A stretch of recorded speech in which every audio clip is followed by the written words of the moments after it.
ଛେଳି ସେ ପାଣି ଭିତରକୁ ଡେଇଁ ପଡ଼ିଲା। ମାଛ ଦେହରେ ତା ଗୋଡ଼ ବାଜିଗଲା। ମାଛ ଦେହରେ ଛେଳିର ଗୋଡ଼ ବାଜିଗଲା। ତ ମାଛ କିଛି କରିଥିବ।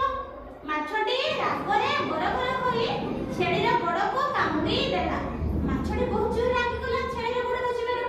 ତ ସିଏ କ'ଣ କଲା ନା ଛେଳିର ଗୋଡ଼କୁ ଜୋରସେ କାମୁଡ଼ି ଦେଲା। କିଏ? ମାଛ ଛେଳି ଗୋଡ଼କୁ କାମୁଡ଼ି ଦେଲା। ଛେଳିର ଦେହ ଝିମଝିମ ହୋଇଗଲା। ଛେଳିର ଦେହ ଏକ ଝିମଝିମ ହେଇଗଲା। କେମିତି ଗୋଟେ ହେଇଗଲା ତା ଦେହ ହେଲା। ସେ ଭୟରେ ପାଣିରୁ ବାହାରି ପଳାଇଗଲା। କିଏ? ଛେଳି